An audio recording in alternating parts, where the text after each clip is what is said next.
And so I started digging in deep, and everything that I read about the nervous system started to really match up with what people were experiencing from this, because there's a lot of physical sensations people feel from just listening for a couple minutes to my tracks. And I struggle with generalized anxiety disorder for the longest time. And so my body would feel this, like that frightening feeling, like I would tense up, my stomach would be in knots, I'd feel like heat waves throughout my whole body. And I never actually put two and two together about the nervous system thing, because I hadn't really learned about that at this extent. I've gone and always talked about like mindset or going to therapy and talking through things. But I always had that physical fight or flight go in my body, and it would cause me to then sometimes overreact, sometimes try to solve a problem too quickly or push through something I shouldn't. And I realized that that's what I even maybe started doing as an entrepreneur. And I realized that if the days that I didn't make music, I was all over the place, and I would be feeling this anxiety. I'm like, why do I feel it? Oh yeah, Marcie, you didn't work on the music. You didn't listen to your music. Welcome to Unmute with Priya, the podcast where silence ends, voices rise, and women rediscover the freedom to speak and live authentically, especially in life after 40. This show is proudly sponsored by Project Icon. I'm your host, Priya Sudarsanam. Let's dive into today's conversation. Today, we're talking with Marcie Dean, the founder of Electric Blue Communications and LovEvolve Music, a visionary who transferred profound personal loss into an entirely new form of healing through sound. Marcie, welcome to my show, Unmute with Priya. I'm so excited to learn more about you and your gifts. Thank you so much, Priya. I've been looking forward to this conversation too, because I love all the things that you're handling in this life and helping people with. Yeah, let's jump into your story. What got you into creating music for healing? Yeah, so this was definitely not one of those consciously chosen pathways for me. I was actually a 20-year senior corporate leader, IBM AWS, and user experience design. I was very main tracked. Like I went to school for graphic design, knew what I was going to do. But I made a lot of different changes around the time that I left IBM after 18 years for AWS and left a long-term marriage that wasn't healthy. And then I met this wonderful man, and it was a connection like I had never had in my entire life before. Like we knew each other. And so we were kind of like together from day one. So while we were only together six and a half months before he passed, it felt like decades. And we had weird connection premonitions that something was going to happen to him. Of course, I thought I could stop this, and I've always been empathic, and I was hoping this was just my own like insecurity or something, that I'm like in a new relationship and this is too good to be true. But I had all his like health checked out, and we got his dental fixed, like just little things that like trying to clear anything. And the relationship, we treated it like every day was our last, and we were very connected in this feeling that we had a bigger purpose. And Father's Day of 2023, he actually drowned, saving his son's life in a rip current. We were at a private island boating. It was Father's Day weekend, and I had always loved boating because my dad had been a boat captain. He passed many years before, so it just felt like this wonderful, perfect day, and he didn't come home with us. And luckily, his son is alive and thriving. Everyone that was there was impacted in such a deep way by this tragedy. But for me, it reminded me of the things that John and I would talk about, and that he promised me if anything happened to him, he'd communicate through music. Of course, I thought, okay, I'm going to put my playlists on my Spotify, and I can't wait for him to pick songs for me, right? Or give me lyrics. But never in my life did I think it would lead me towards what it has. But shortly after he passed, I actually was laid off from my job because I wouldn't move to Seattle or New York. They changed their policies. And then after that, my brother actually died a month later. So I'm like, what do I do? And in the meantime, I'm feeling this connection to John that was ongoing. Like it just felt like he didn't leave me. He promised me he never would, and he hadn't. And a number of things that now it's all even a blur that I was just divinely guided to do led me to like filtering sounds. And then one day I was actually on a Zoom call, much like this, and I was playing music in the background with a background removal tool, and I heard my name come through. I'm like, this is wild. It sounds like John's voice. So of course I just went deeper and then felt guided to music. I'm like, never made music before. I didn't go look up how to. Meanwhile, I met this amazing man who was the most supportive person I can imagine for what I was going through. And he understood because he had gone through an awakening previously. He was just helping me out as a friend, but as time grew, it felt like it was divinely orchestrated that he was here, because for everything that I've discovered, everything I've gone through, I don't think I could have survived it without him. And so he's been an amazing supporter, but he was a musician. And I didn't know this about him because he had kind of let that part of his life go. And he starts telling me I'm doing everything completely reverse engineered backwards, everything that's like not the way you do it, right? And so that's the difference between divine guidance and going and looking up the way that something's published to do. And now I've made over 300 tracks, and I have this filtering process that's patent pending, where these spiritual harmonics come through, and I work with mastering things to identify specific frequencies, elevate them in certain ways. So I kind of call it like a frequency cocktail, because I've made custom tracks for people. And it's like, how do you like your drink? It's the same way of like, okay, what does your nervous system need? And these are handcrafted completely for each person's individual nervous systems and needs. So it's been a wild journey. This sounds like quite the journey. And, being in IBM and corporate world, did you ever think this is where you were going to be? No, look, I mean, so again, but my background was creative. My parents were both creative and musicians. They tried to push me towards like formal training with music. I didn't last a week in piano lessons. I was just like, I don't want to read sheet music. I don't want to practice. I learned how to forge signatures really fast when they tried to get me to play flute because I didn't want to practice. I hated learning it that way, but I loved to play around on like keyboards and just make up stuff that probably sounded horrible to people, right?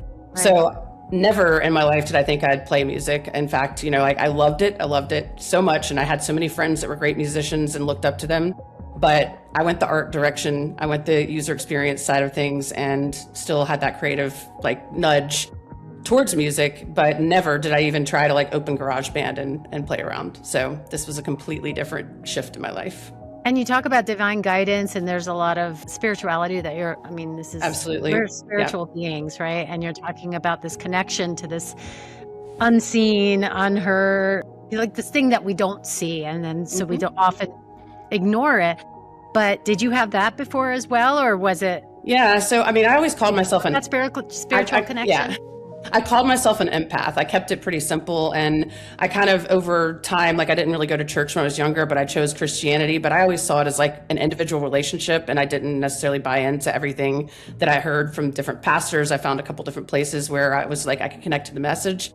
But I didn't go any further than that, and just saying that I felt like God gave me this gift, that I have this ability to read energy, to just know things, Some people would always be like, hey, with all your gifts, why aren't you just predicting lottery numbers? I'm like, it doesn't work that way. But so that was there. That was always there. And John was the first empath to empath relationship I had where he had that same sensitivity. And so it blossomed. And so I feel like my bigger awakening, my initial one was after my dad died, where I felt like he was coming through to me a little bit, but it was almost a peaceful temporary time period. And I moved on with my life. John and I were everything wildly connecting. And then, of course, after he passed, that just deepened further into this.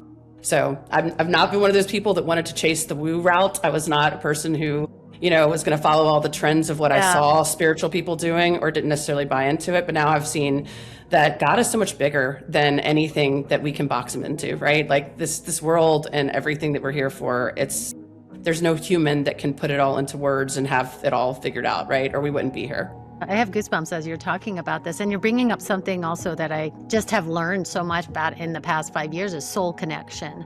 Absolutely. When you know. And it sounds like you had this and can you describe that a little bit more for me? Yeah. So when the night I was not looking for anything, and the night I went out, it was this is the first time I'm rediscovering myself, because I'm no longer married. I'm in a new home that was I found this house, and that's a whole nother story, but it's a house I drew as a kid, and it's exactly like it. And I'm living in this house now, and I'm trying to get back into playing my music loud and painting, or just rediscovering things that marriage, kids, all of that, you just shut it down or you suppress it. And I went out to dinner with a friend, haven't been out very much because I've got kids, and I didn't want to go home after that, but I'm also not the type of person, especially locally where people know me, to go stop off and have a drink by myself or anything. But that day I was like, you know what? I have this freedom. And so I just stopped by. It's an ale house, sports bar, restaurant that's right up the street.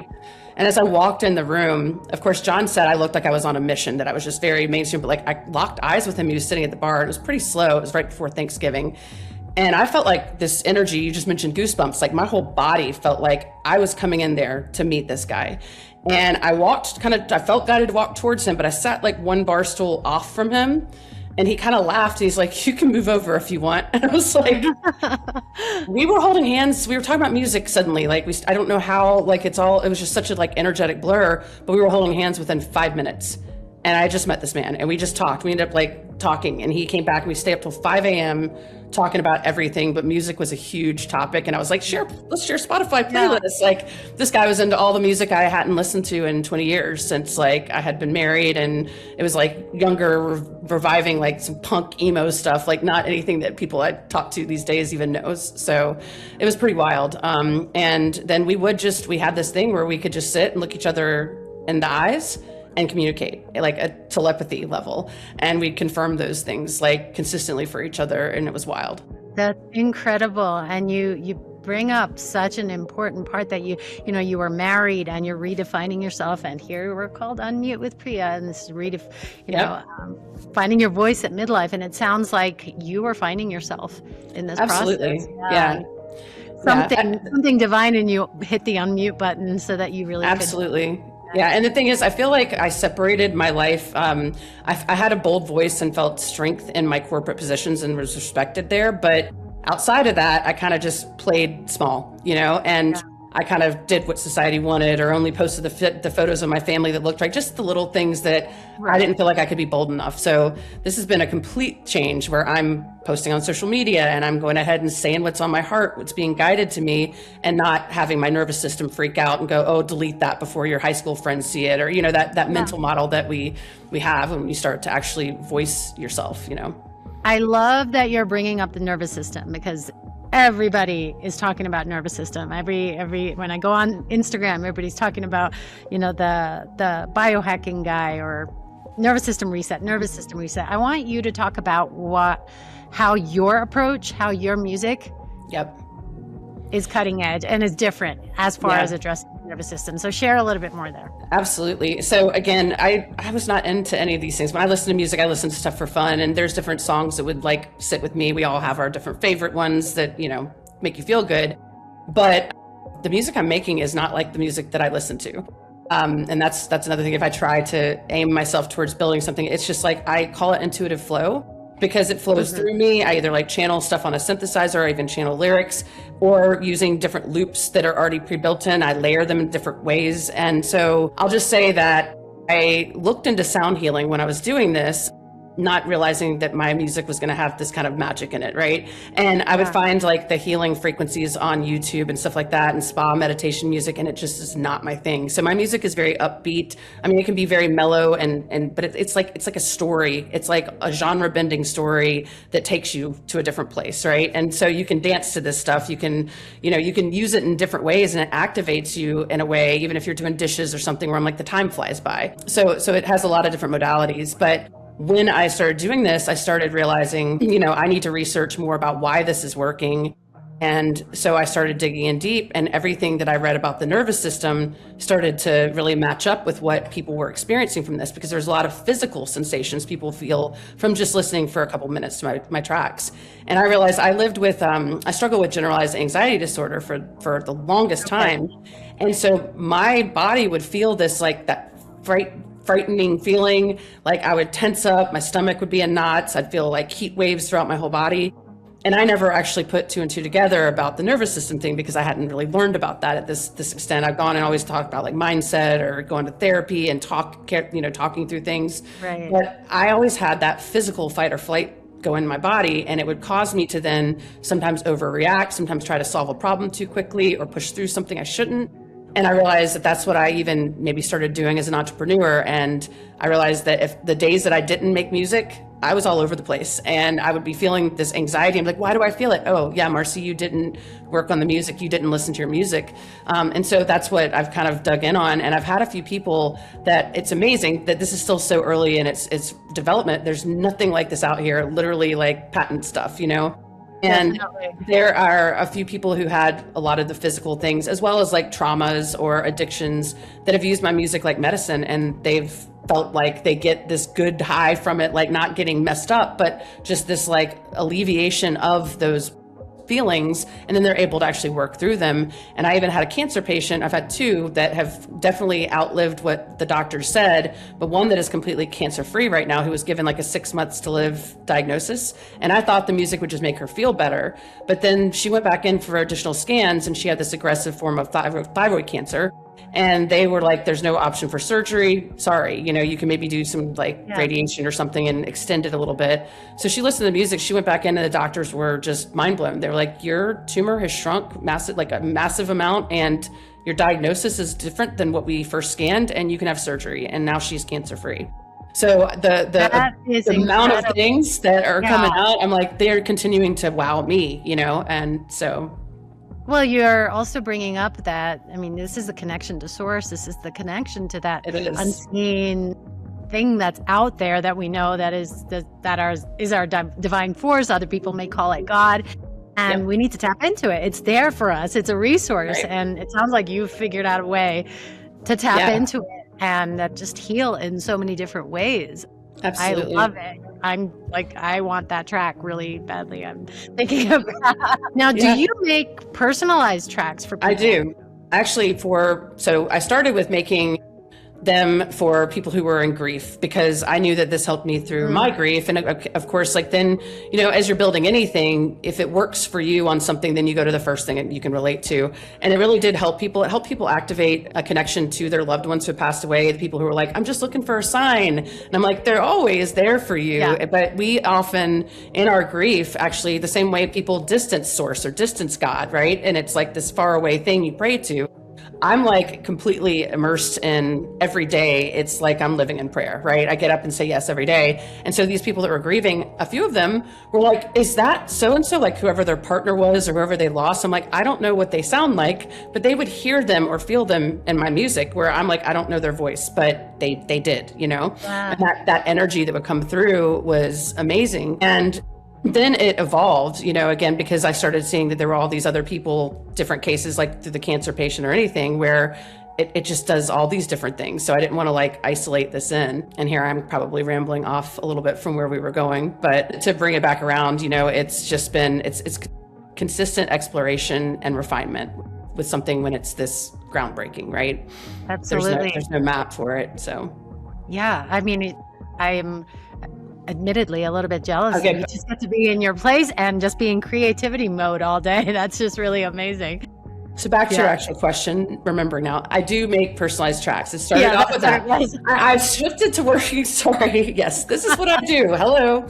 I shifted to building for practitioners, actually. So people who are already practicing and they use certain music in their practice. I was making 15-minute to 55-minute tracks. So even a neuroscientist that uses it for these longer neurofeedback sessions. And that was rewarding. But then I was like, well, why am I not doing this for just individuals and customizing and tailoring it, not keeping it in that grief bucket? And that's what I've started doing recently. But I realized I didn't want to just either become the crutch that somebody keeps coming back to wanting more or asking questions and not doing the work themselves. So I've actually devised a 21-day reset, which I've figured out that by myself testing different lengths of time and everything else, you're going to feel something the very first time you turn this music on.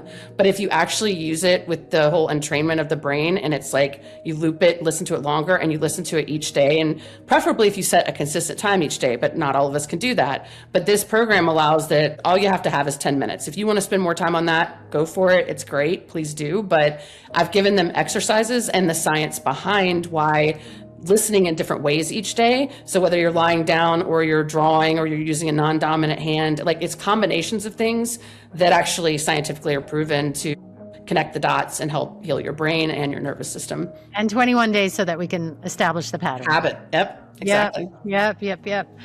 So here's my other question. So 20 years of corporate systems thinking together with intuitive or spiritual guidance. How do those two worlds actually support each other? Because there are people out there who are still going to be in the corporate world. And then there's, how can those two worlds?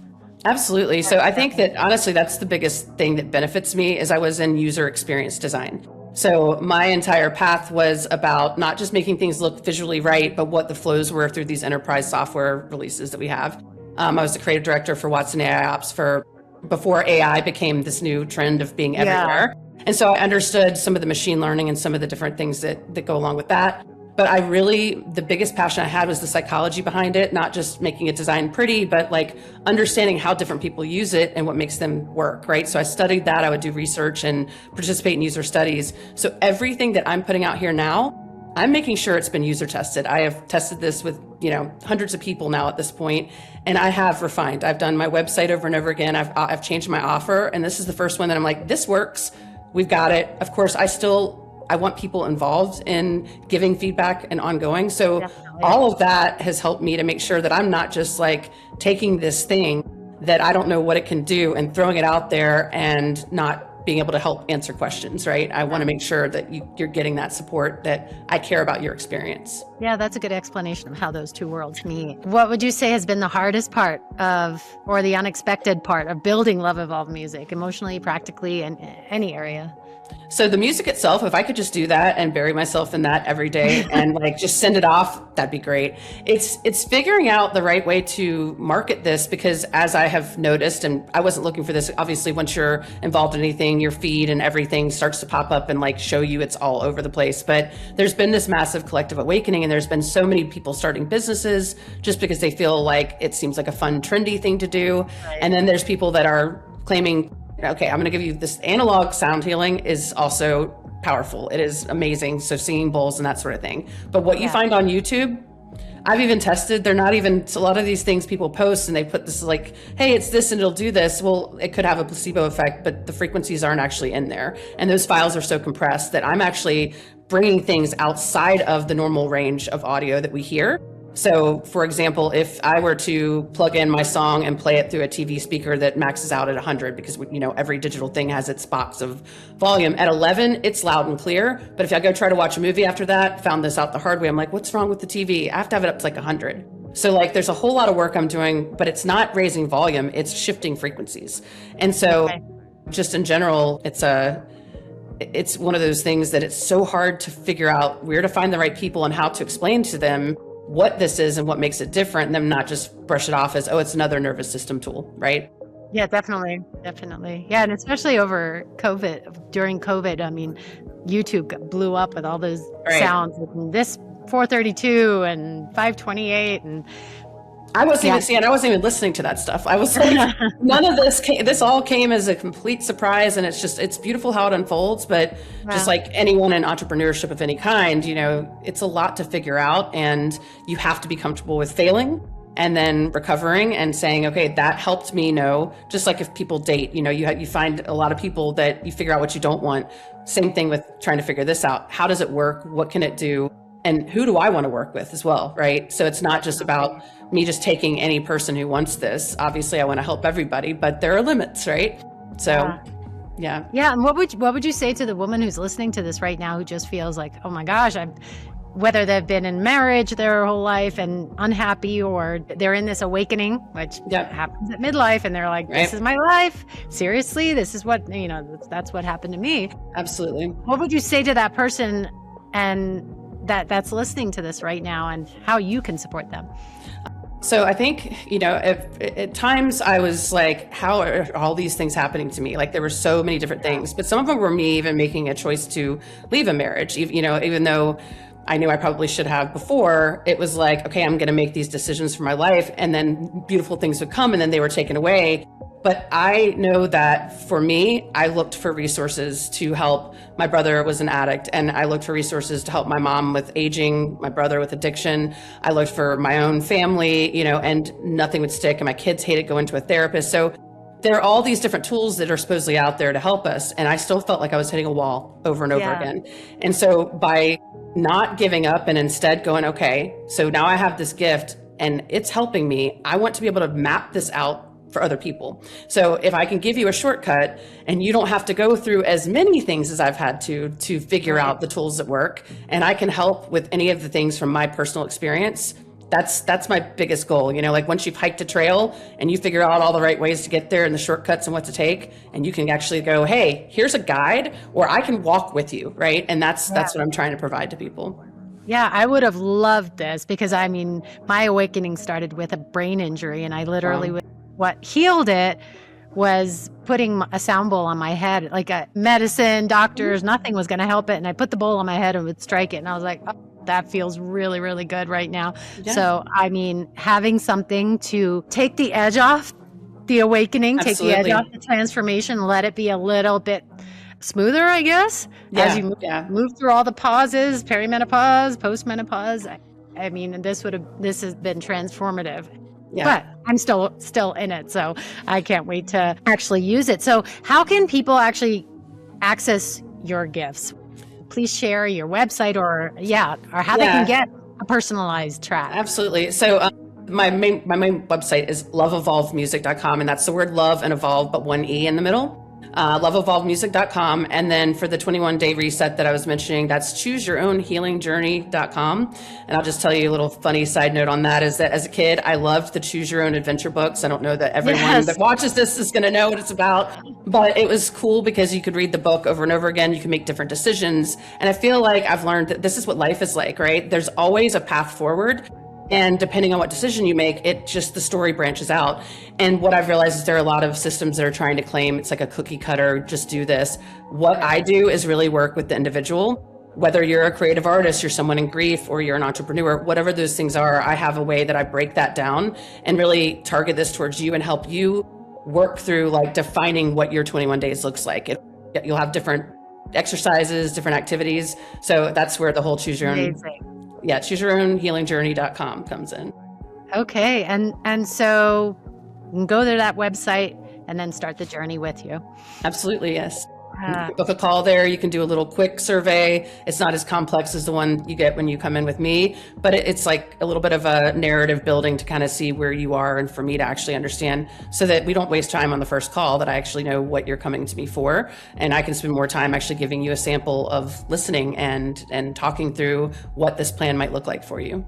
Amazing. We will definitely make sure to put those links in the show notes. Where do you see the future of your business, LovEvolve? Where do you see it going? Especially, I think science and consciousness are starting to overlap. People are definitely awakening, and we're talking about different dimensions and the conversations that people are having, even that I hear that I'm eavesdropping on. I'm like, oh, they're talking about this. So where do you see it going? Interestingly enough, like I said, I think my corporate background and how I've handled things is that I've wanted to make sure this has a broad reach, and I am not one of those people that's just talking on the whole spiritual level. And because there's this science that's backing it, people are more open to that, right? I'm not just doing something that like makes them uncomfortable. Maybe it's against their religion. This is science. Sound is science, and it is backed that this actually affects you at a cellular level. It's more than just what you hear in your ears. And so I believe that I'm at the forefront of this. And as you're mentioning, there's like cancer studies that are going on where they're using sound to treat things. And I feel like the world has kind of suppressed us with compression and music and the current songs and everything. And this is elevating that. And so I have the bigger goal is to actually build the technology from this that would allow other artists to come in. Like I'd love to teach people intuitive flow, but other artists to come in and be able to filter their music the same way that I do with a click of a button and be able to turn any song into healing music. Oh, amazing. And so that way I'm like, take your favorite song, but let's go ahead and elevate the right frequencies and pull these spiritual harmonics in.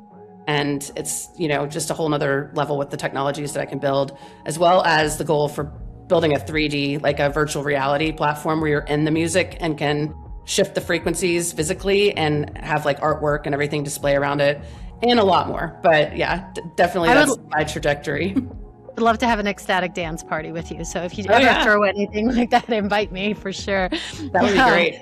Yeah. So there's something there. I was getting ready to wrap up, but I heard a coach that I had worked with talking about how there were frequencies in the music that we were listening to. It was rock music that were actually suppressing us, and she said it was on loop, and I couldn't hear it, but she had talked about it on one of her, I think it was a YouTube video. Do you know?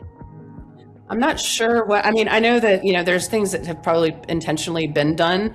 I do know that honestly, spirit is in everything. And I'm just going to say but we have become numb to it. And the more we are in digital technology, yes, that's why I said you go to an actual sound healer with a sound bowl and you're physically there, it will affect you. But most of us are drowning ourselves out in digital tech, and everything has been boxed down. And even again, learning from my partner, Brian, about the way production rules are, they kind of get everything at a zeroed out level. And I am blasting sounds and parts from different instruments digitally that production says that's an artifact, that's junk, we don't want it there.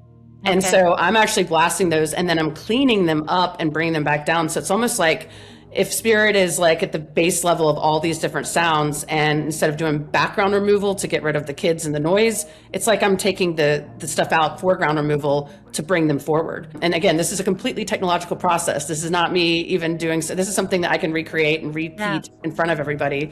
But there's a lot I'm learning about how the newer songs too, I test them and I'm like, they don't come anywhere near helping us. They're just kind of more of that mute yourself, right? Which is the opposite of what you're here to exactly to do. And so I'm trying to help unmute spirit and let people feel these frequencies that, they're there. They're just buried so far down that we're not affected by them. Amazing. I'm so excited to share this with everyone and the listeners. If listeners just walk away remembering just one thing about your work, what do you want that to be? I think that for me, it's that I also want to help people really know that they have a purpose. And there's a lot of people that shy away from that and question that. I've had people who say they can't draw, they can't paint. I've changed their mind on that by working with them with the music. And so if you are somebody who feels called to do something more, or you're just kind of stuck in the grind or any of that, like there is a way forward, and I'm proof of that. And if you're going through painful moments, you can turn them, you can alchemize them into something beautiful. And so that's one of the things I hope to inspire other people to do, is not give up when all these things hit, and see my story and hear my passion in it and know that they can do the same. Oh, thank you, Marcie. Thank you for sharing your gifts. Thank you for sharing your story. And I can't wait for more people to find out about you. Your links will be in the show notes. And thank you for your time. Thank you for having me on here, Priya. I think what you're doing is wonderful too. So please keep doing it. We need more people like you out there encouraging people to speak up and speak their voice. So this has been lovely talking with you. I'm excited for a future collaboration with you for sure. Absolutely. And this show was brought to you by Project Icon. Thanks.